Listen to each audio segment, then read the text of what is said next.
अस्सलाम वालेकुम स्टूडेंट्स, आज हम डिस्कस करेंगे कि फ़िज़िक्स का पेपर पैटर्न के किस पैटर्न के अकॉर्डिंग जो है हमारा पेपर आता है, किस तरह से उसको मैनेज किया जाए कि हमारा विद इन दैट टाइम जो है पेपर कंप्लीट हो जाए। ठीक है, तो सबसे पहले हम एमसीक्यूज़ से लेके चलते हैं। हमारे पास फर्स्ट क्वेश्चन होता है जिसको हम एमसीक्यूज़ का क्वेश्चन कहते हैं और उसमें हमारे पास 12 मल्टीपल चॉइस आती हैं। ठीक है, सो अगर एमसीक्यूज़ को देखें, ठीक है, तो आपके पास 12 MCQs होते हैं। ठीक है, टोटल नंबर 12 है। हर एक MCQs के आगे से आपको 4 ऑप्शंस दिए जाते हैं जिसमें से आपने बेस्ट आंसर को चूज़ करना होता है। ठीक है, एंड देन आपके जो पेपर होते हैं उसके ऊपर बबल को आपने मार्क करना होता है। तो इस तरह से हमारे पास नेक्स्ट आ जाएगा, उसके भी 4 ऑप्शंस होंगे। तो आपके पास टोटल जो है 12 MCQs होते हैं और हर एक MCQs के अकॉर्डिंगली उसके 4 ऑप्शन होते हैं जिसमें से आपको राइट वन सिलेक्ट करना होता है। एंड इसके लिए जो आपको टाइम दिया जाता है वो है 15 मिनट्स। ठीक है, सो जिस बच्चे ने बहुत अच्छी प्रिपरेशन की होती है तो ये टाइम आपको बहुत अच्छी तरह कंज्यूम हो जाता है। आपको पढ़ते साथ ही आइडिया हो रहा होता है कि क्या आंसर है, तो फ़ौरन से उसको मार्क कर लिया जाता है और इसमें कोई ज़्यादा टाइम नहीं लगता। ठीक है, सेकेंडली हमारा आ जाता है, ये तो हमारा ऑब्जेक्टिव पोर्शन था। ठीक है, ये है ऑब्जेक्टिव पोर्शन। देन आ जाता है सब्जेक्टिव पोर्शन। सब्जेक्टिव पोर्शन में हमारे पास 2 सेक्शंस आते हैं। ठीक है, सेक्शन 1 एंड चूँकि जगह कम है इसलिए इसको यहाँ लिख लेते हैं, अदरवाइज़ ये ऊपर एंड नीचे की तरफ आते हैं। सेक्शन 2। ठीक है, अब सेक्शन 1 में क्या होते हैं, हमारे पास शॉर्ट आंसर्स। ठीक है, शॉर्ट क्वेश्चन आंसर्स होते हैं, क्वेश्चन आंसर्स। अब क्वेश्चन नंबर 1 तो हमारा हो चुका होता है MCQs का। अब इस सेक्शन की सब्जेक्टिव पार्ट पे जो सेक्शन 1 है उसकी नंबरिंग स्टार्ट होती है Q2 से। ठीक है, क्योंकि फर्स्ट MCQs का होता है, सेकंड से ये स्टार्ट होती है। ठीक है, सेकंड में हमारे पास ऊपर लिखा होता है कि आपने कोई से 5 क्वेश्चन का आंसर देना है। ठीक है, और उसके नीचे आपको टोटल 8 क्वेश्चन होते हैं। ठीक है, 8। तो उन 8 में से आपने कोई से जो आपको बहुत अच्छे आते हैं आपने वो 5 अटेम्प्ट करने होते हैं। ठीक है, देन क्वेश्चन नंबर 3 आते हैं। क्वेश्चन नंबर 3 भी शॉर्ट क्वेश्चन आंसर का ही होता है जिसमें अगेन 5 क्वेश्चन आंसर आपको आपने अटेम्प्ट करना होता है एंड टोटल 8 होते हैं। ठीक है, देन आ जाता है question number 4 and question number 4 जो है वो भी थर्ड पार्ट है सेक्शन 1 का, यानी उसमें भी शॉर्ट क्वेश्चन आंसर्स ही होते हैं। ठीक है, एंड अगेन ऊपर भी मेंशन होता है कि आपने कोई से 5 अटेम्प्ट करने हैं और टोटल जो हैं 8 क्वेश्चन आंसर्स आते हैं। ठीक है, अब हर एक क्वेश्चन जो है उसकी वेटेज कितने की होती है, 2 मार्क्स की। ठीक है, इट मीन्स कि आपने फर्स्ट क्वेश्चन में से 5 अटेम्प्ट करने हैं तो हर एक के 2 मार्क्स हैं।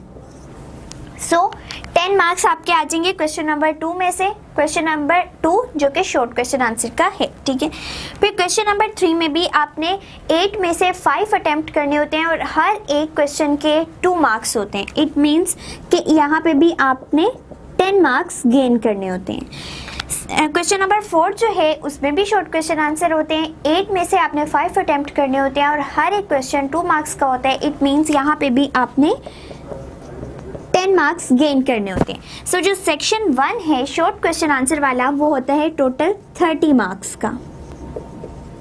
ठीक है, सो ये 30 मार्क्स हमने यहाँ से गेन करने होते हैं। अब अगर हम नेक्स्ट सेक्शन पे आए तो नेक्स्ट सेक्शन होता है लॉन्ग क्वेश्चन आंसर का और लॉन्ग क्वेश्चन आंसर में क्वेश्चन नंबर 4 यहाँ तक कंप्लीट हुआ। यहाँ से अब क्वेश्चन नंबर 5 स्टार्ट होता है। क्वेश्चन नंबर 5, अब आपको एक लॉन्ग क्वेश्चन दिया जाता है। ठीक है, एंड किस तरह से कि उसके 2 पार्ट्स बने होते हैं, A एंड B। ठीक है, फिर आते हैं क्वेश्चन नंबर 6, वो भी लॉन्ग क्वेश्चन में से होता है, उसके भी 2 पार्ट्स बने होते हैं, A एंड B। देन आता है क्वेश्चन नंबर 7 एंड उसके भी 2 पार्ट्स होते हैं। ठीक है, एंड ऊपर आपको मेंशन किया होता है कि एनी 2। ठीक है, आपने 3 आपको टोटल दिए हुए जिसमें से आपने 2 अटेम्प्ट करने। ठीक है, तो अब जब आपने अटेम्प्ट करने हैं तो इनका मेथड क्या होता है कि अगर आप क्वेश्चन नंबर 5 सिलेक्ट कर रहे हैं कि आप ये करना चाहते हैं तो आपने उसको कम्प्लीटली सॉल्व करना है। लाइक उसका ए पार्ट भी आपने करना है, उसी का बी पार्ट भी करना है। ऐसा आप नहीं कर सकते कि आप ए पार्ट इस क्वेश्चन का कर लें, बी पार्ट इस क्वेश्चन का कर लें। नहीं, आपने जो सिलेक्ट किया है, आप अगर क्वेश्चन 5 करना चाहते हो आपने उसके दोनों पार्ट्स करने हैं, तभी आपको मार्क्स मिल सकेंगे। अदरवाइज जो है वो आपके मार्क्स डिडक्ट हो जाएंगे। ठीक है, अब एक क्वेश्चन जो है वो 9 मार्क्स का होता है। ठीक है, और आपने चूंकि 2 अटेम्प्ट करने होते हैं इसलिए ये टोटल 18 मार्क्स के बन जाते हैं। अब इन ए और बी की किस तरह डिवीजन की होती है कि 5 मार्क्स का एक थ्योरेटिकल क्वेश्चन होता है मोस्टली, ठीक है, एंड 4 मार्क्स का जो है एक न्यूमेरिकल साथ दिया जाता है। सो 5 +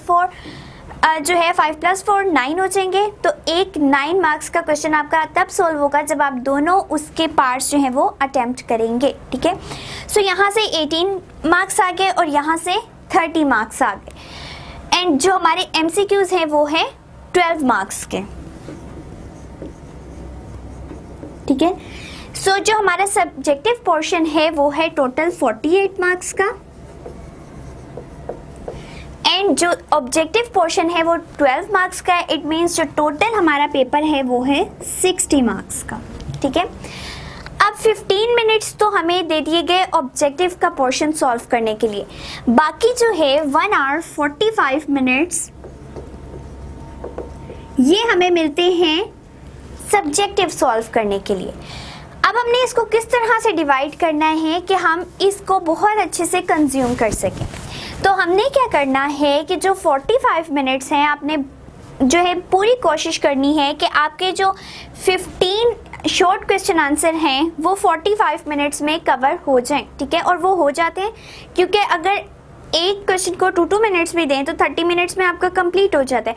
बट आप उसको अच्छी प्रेजेंटेशन के साथ उसको अटेम्प्ट करें, उसको बाद में रीड आउट ज़रूर कर लें। ठीक है, तो आपने 45 मिनट्स के अंदर शॉर्ट क्वेश्चन तमाम अटेम्प्ट कर लेने। ठीक है, अटेम्प्ट करने के बाद जब आपने सेक्शन 2 पे आना है तो अब आपके पास बचेगा 1 आवर। ठीक है, 1 आवर में से आपने 10 मिनट्स जो हैं ज़रूर एंड पे रखने हैं कि आप अपना पूरा पेपर रीचेक कर सको। ठीक है, इट मीन्स आपके पास अप्रोक्सीमेटली 50 मिनट्स बच जाएंगे। ठीक है, सो आपने इसको किस तरह कंज्यूम करना है कि 25 मिनट में आप जो है वो पूरी कोशिश करें कि आपका एक क्वेश्चन सॉल्व हो जाए, इन 25 मिनट्स में दूसरा हो जाए। ठीक है, अब करने का मेथड क्या होता है कि न्यूमेरिकल जो है वो बहुत इजीली सॉल्व हो जाता है और विद इन सेकेंड्स हो जाता है। ठीक है, अगर आपको आता हो तो, क्योंकि जस्ट आपने क्या करना होता है, जस्ट जो गिवन डाटा है उसको एज इट इज़ लिखना है, एक फॉर्मूला पुट करके उसमें वैल्यूज़ लगा देनी है। ठीक है, तो उसमें हार्डली जो है 4 to 5 मिनट्स लगते हैं। ठीक है,